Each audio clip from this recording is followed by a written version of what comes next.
नमस्कार, आदाब, सलाम। मैं एडवोकेट मोहम्मद इफ्तिखार आज पुनः आप सभी दोस्तों के बीच मेरी उपस्थिति हुई है। आज आप सभी दोस्तों के बीच एक बेहद ही रोचक और इम्पोर्टेंट जजमेंट पर चर्चा करूंगा। वह जजमेंट है Mohini Jain versus state of Karnataka. यह जजमेंट सुप्रीम कोर्ट के द्वारा 1992 में दिया गया था। दोस्तों, पहले मैं इस केस की क्या पृष्ठभूमि थी इसके विषय में आपको पहले बता दूं। केस था मोहिनी जैन, जो मूलतः उत्तर प्रदेश की रहने वाली थी और उन्होंने मेडिकल के लिए कर्नाटक के एक मेडिकल कॉलेज में आवेदन दिया था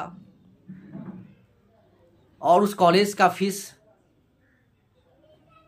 बहुत ही ज़्यादा था और उस फीस को मोहिनी जैन देने में असमर्थ थी, जिसके कारण कॉलेज प्रशासन के द्वारा मोहिनी जैन का नामांकन रद्द कर दिया गया।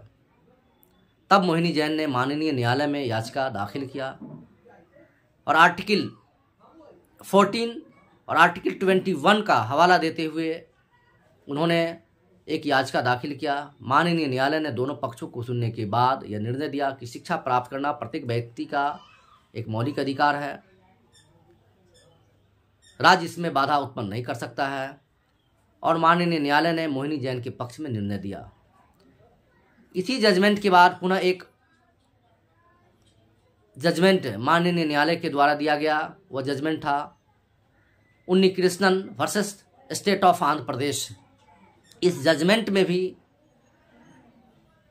माननीय न्यायालय के द्वारा कहा गया कि शिक्षा प्राप्त करना प्रत्येक व्यक्ति का एक मौलिक अधिकार है और उन्होंने आर्टिकल 21 को डिफाइन किया कि आर्टिकल 21 जो राइट टू लाइफ, जीवन जीने के अधिकार के साथ right to life with dignity, यानी प्रत्येक व्यक्ति को जीवन गरिमापूर्ण जीवन जीने का अधिकार है और शिक्षा को एक मौलिक अधिकार माना गया। इसी कड़ी को आगे बढ़ाते हुए हमारी संसद ने 86वां संविधान संशोधन अधिनियम 2002 में पारित किया गया और राइट टू लाइफ यानी शिक्षा का अधिकार अधिनियम के तहत जीवन जीने का अधिकार में राइट टू लाइफ आर्टिकल 21 में 21A को जोड़ा गया, जो कहता है कि प्रत्येक बच्चे को निःशुल्क शिक्षा प्राप्त करने का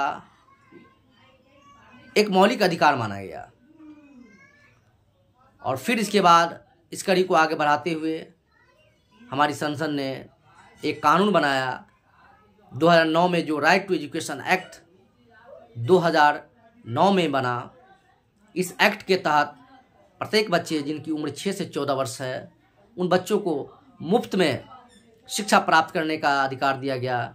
जो बच्चे गरीब हैं, जिनके माता पिता अच्छे स्कूल में पढ़ाने में असमर्थ थे, वैसे अभिभावक को बच्चों को स्कूल में दाखिला हेतु 25% आरक्षण देने का प्रोविज़न किया गया और जो गरीब बच्चे हैं, जो वीकर सेक्शंस के बच्चे हैं, उन बच्चों को का नामांकन के लिए सहूलियतें दी गई। तो दोस्तों, इस जजमेंट के बाद शिक्षा का अधिकार अधिनियम को एक मौलिक अधिकार माना गया और प्रत्येक गरीब बच्चे को निःशुल्क शिक्षा प्राप्त करने का अधिकार दिया गया। Mohini Jain versus state of Karnataka के जजमेंट, चाहे Unnikrishnan versus state of Andhra Pradesh का जजमेंट, ये दोनों जजमेंट जो भारत के न्यायिक इतिहास में एक मील का पत्थर साबित हुआ और इन जजमेंट के बाद ही शिक्षा का अधिकार अधिनियम को भारत की सरकार ने एक एक्ट में परिवर्तित कर दिया, एक कानून बना दिया, जिसकी वजह से आज प्रत्येक बच्चे शिक्षा निःशुल्क प्राप्त कर रहे हैं। बड़े बड़े स्कूल में भी उन गरीब बच्चों का नामांकन अब आसानी से हो रहा है, क्योंकि राइट टू एजुकेशन एक्ट 2009 में जब बना तो उसमें यह स्पष्ट प्रावधान किया गया कि जो गरीब बच्चे हैं, जिनके माता पिता बड़े स्कूलों में पढ़ाने में असमर्थ है उन बच्चों को भी उन बड़े स्कूलों में 25% तक का आरक्षण दिए जाने का प्रावधान किया गया। दोस्तों, शिक्षा एक मौलिक अधिकार बन गया और आर्टिकल 21 में हमारी संसद ने एक कानून बनाकर उस आर्टिकल 21 में 21A को जोड़कर एक महत्वपूर्ण कानून बनाकर शिक्षा के अधिकार को अमली जामा पहनाने के लिए एक बेहतरीन काम किया। तो दोस्तों, फिलहाल आज के लिए इतना ही।